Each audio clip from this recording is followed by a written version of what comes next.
Robbing kim? Robbim Alloh. Dining qaysi? Dinim Islom. Payg'ambaring kim?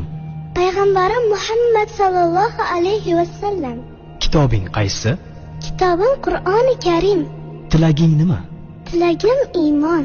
Qiblang qaysi? Qiblam Ka'batulloh. Millating qaysi? Ibrohim Halilulloh millatidanman. Kimning mazhabidansan? Imom Azam Abu Hanifa mazhabi. Do'stlaring kim? Do'stlarim chahor yorlar. Ular kimlar? Abu Bakr Siddiq, Hazrati Umar, Hazrati Usmon, Hazrati Alidir. Qachondan beri musulmonsan? Al-Misoqdan beri. Al-Misoq nima? Alloh taolo ruhimizni yaratib, ulardan va'da olgan kun. E'tiqoding qaysi? Ahli sunna val jamoa e'tiqodi. Kimni yaxshi ko'rasan? Alloh taoloni. Undan keyinchi? Payg'ambarimiz Muhammad alayhissalomni. Undan keyinchi?